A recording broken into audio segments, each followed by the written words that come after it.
Okay, I'm Barbara O'Neill. I'm the Financial Resource Management Specialist for Rutgers Cooperative Extension in New Jersey and a member of several COPs, but particularly the Financial Security for All community of practice.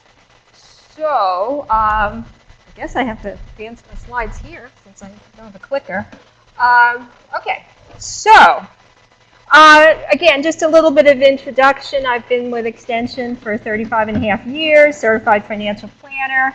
I teach an undergraduate course, and you'll see where that comes into play because some of the videos have to do with what my undergraduates did. And I'm very active on Twitter, so I'm the person that's Money Talk 1, in case you're following on Twitter. Okay, so what I'm going to talk about in 20 minutes is a real fast drive-through on 3 things that can enhance your online content. We'll talk about PowerPoint games, animated videos, and a little bit at the end on e-learning modules. So just curious, how many of you have done any work with interactive PowerPoint games? You know, Jeopardy, Millionaire Game, that kind of thing. Okay, so some of you have already done that, and maybe you found some really good templates that you could use from the internet. I mean, there's a lot of them that are just online that you can download really easily. So one of the ways that I use interactive games is for my personal finance class at Rutgers. It's undergraduates, juniors, and seniors. I use them for exam review. So I've got the link here. Let's see if I can open this guy up here. And this is the page that has exam review questions. So this is my course website.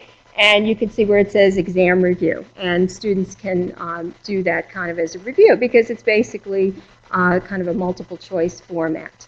Okay, so that's one way that you can use the games. Let's see, I need to get out of this here. Okay, so another way is to use it as a pretest to determine what people already know. Although I got to tell you, if you have a clueless audience, this is really deadly. I did this once for a group of teachers. I was doing a workshop on 403B plans, you know, retirement savings plans. I thought they would have known a lot, but they didn't. And it was like pulling teeth. So you really need to have some basic knowledge there if you're going to do that, or believe that your audience has some basic knowledge. You could use it as a web-based learning activity. So another link here is a Jeopardy game, and I'll be showing you some of those, where we put some content that was online and we created a game around it, and again had it as a youth-based activity.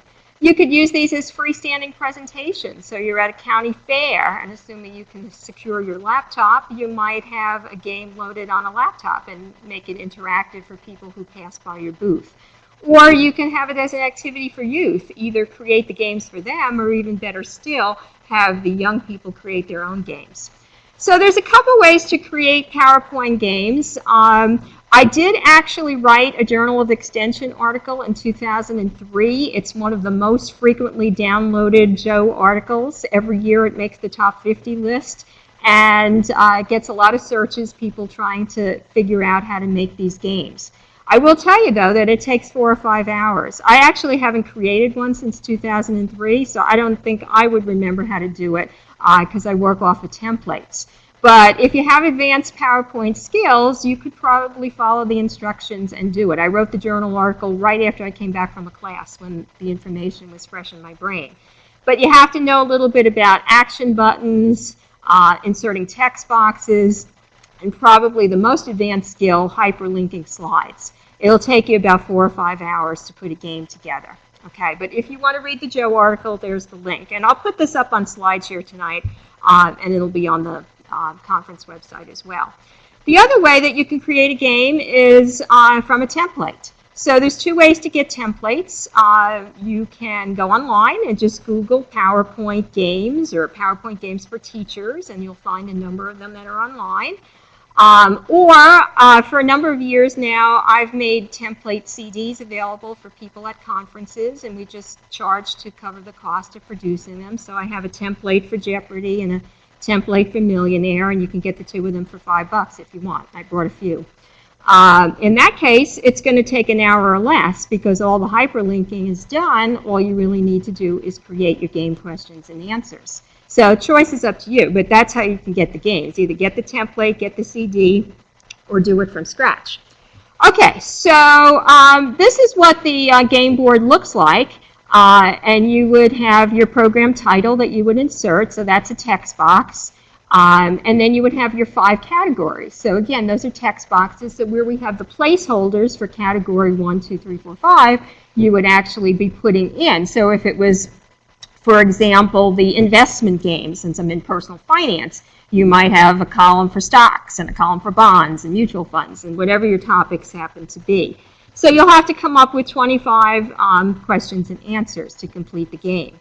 So the way we've done it on the CD is we have the slides that look something like this. So it's very generic, where there's a text box. You would put your answer in. So your first slide, of course, would be your game board, and then all your odd number or your even number question or even number slides will be your answers, and then of course your odd number slides will be your questions.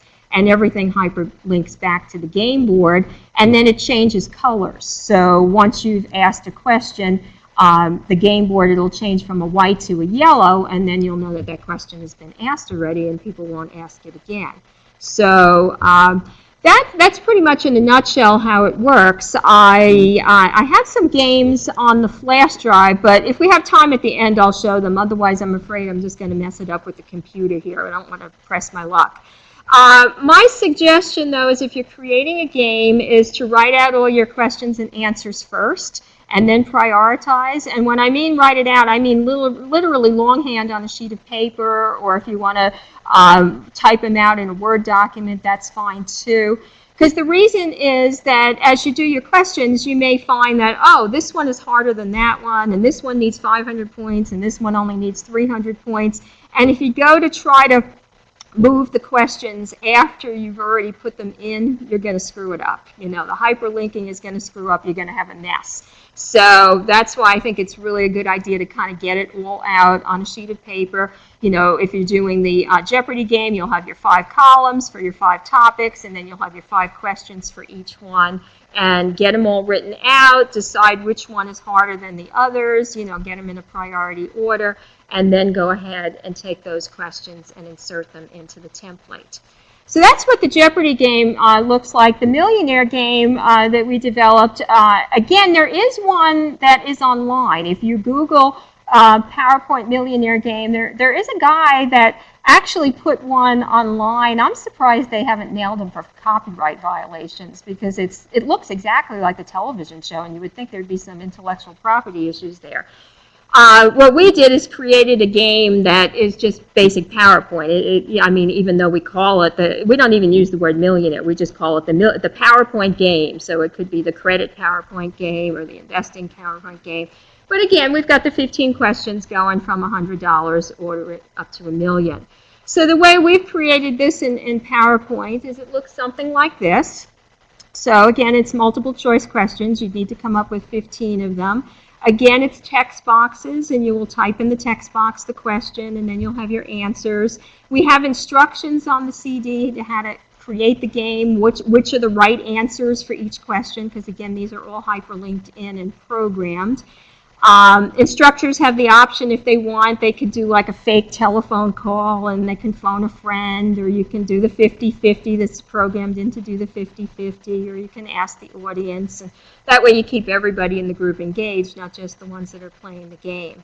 So that's kind of what the questions are. And then at the end, when you get to the end, I guess this didn't come through on the flash drive, but we do have sound programmed in, and it's just clapping. So at the end of every question, there's some clapping noise that people have gotten the question correct. So again, it works all the way up to $1 million. So that, in a nutshell, because I only have 20 minutes, is how you would create the game. So if any of you are interested, I have some CDs, or you can just go online and Google. You can get a lot of templates that way. Okay, how many of you have worked with animated videos? Okay, Second Life, perhaps, or okay, any other types of video platforms? Yeah.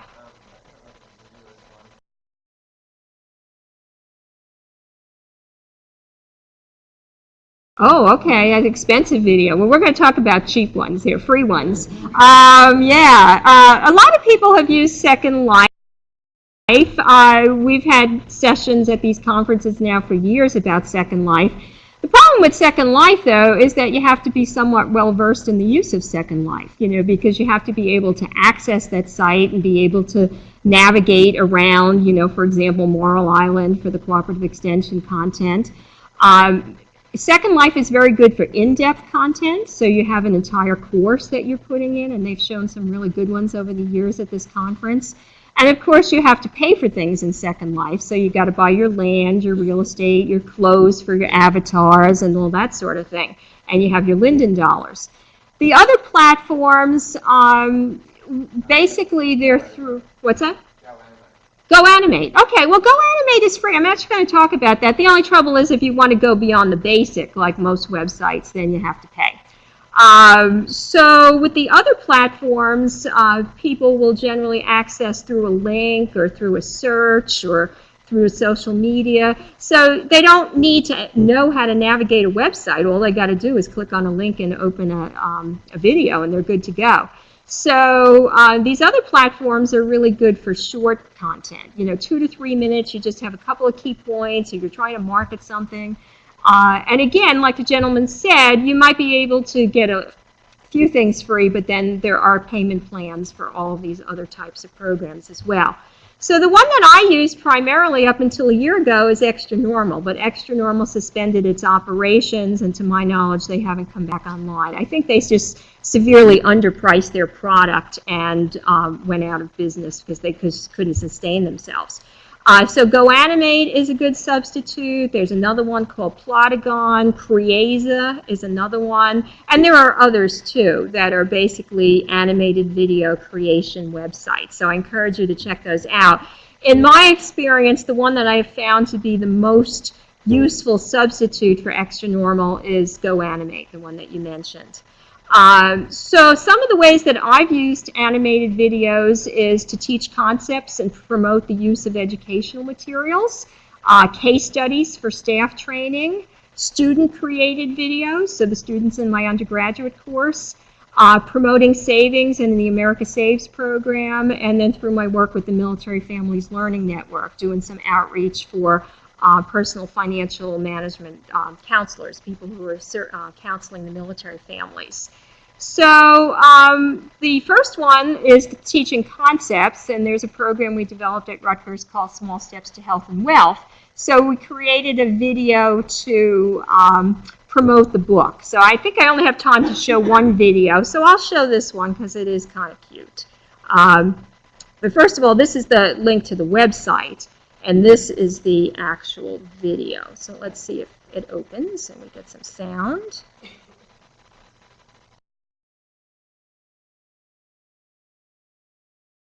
Well, we're not getting sound. Take this one, unless we... Health and finances in small, simple steps.